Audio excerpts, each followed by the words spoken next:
All right. So, Dear Woolly Wolves and Funky Pat, Levi here. What's your favorite example of actual important events leading to some nerd shit? For example, you don't know this, but the Franco-Prussian War directly led to the creation of Dungeons and Dragons. Let me explain. Prussia's victory in the war was a huge shock to the whole world as France's army was larger, more experienced, and better equipped. When people started examining the Prussian army to figure out how they won, they found something unique that no other army did. Prussian officers would frequently play a game called Kriegspiel, Kriegspiel, literally war game, in which they used maps and wooden blocks to represent military units practicing tactics and strategy. Some people would become convinced that the game specifically contributed to their surprising victory, and many militaries started using it as well, often adapting the rules to better fit their own military doctrine. After it I mean, that makes spread perfect sense. across the world, it was only a matter of time before it broke into the civilian sector and the war game genre was born. Fast forward to the late 60s, when a young wargame enthusiast named Gary Gygax created the International Federation of Wargamers. In 71, he created a medieval game called Chainmail and an optional set of fantasy rules based on Tolkien mythos, making it a fantasy wargame. In 72, him and a few friends started making the fantasy game, basing it off the rules of Gygax's Chainmail, and then the other games him and his friends made decided to focus it on a single fleshed out character instead of a mass of nameless units, and by that point the name changed to Dungeons and Dragons.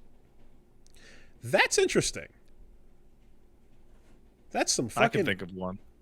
Huh. World War II led to your Ultra Kill V1 body pillow. The domino effect. Mm-hmm. World War II leads to American occupation of Japan, leads to fucked up morality clauses, leads to all that anime shit, Leads to etc., etc. leads to Dante doing high times into air combos, aerial raves. Wait, Yeah. how the fuck does 9/11 go to 50 Shades of Grey?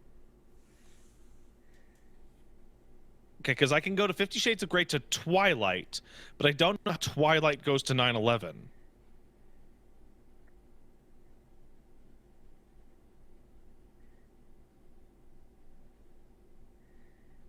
Okay, well, That's worrying because I see people go, he doesn't know, and oh, I can see it. 9/11 goes to near. Yeah. Well, no, that's direct. That's not even. What does My Yeah. Chemical Romance have to do with 9/11? Did My Chemical Romance do a 9/11?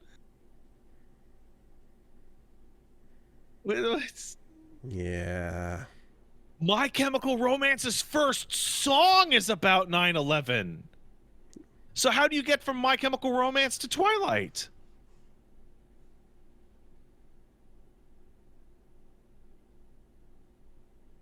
I mean, Twilight to 50 Shades is pretty obvious, but I can't Well, yeah. do that first part.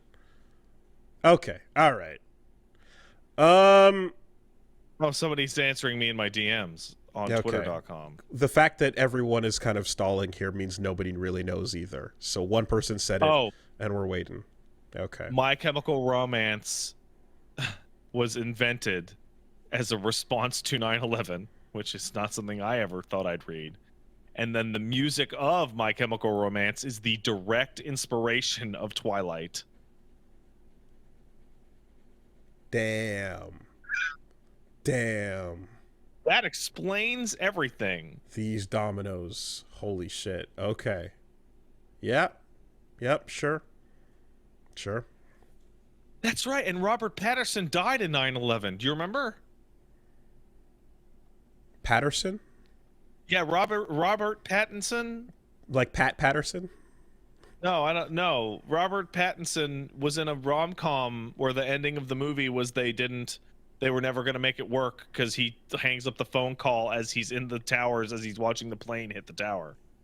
Okay, man. Look. You can tie any anime you want to 9/11 if you go by whatever they found on Bin Laden's laptop. Well, there's a quote. That's like They found all kinds of fucking ROMs and wares and anime on his laptop, dude. So, there's your direct connection if you really want it. All right? All right.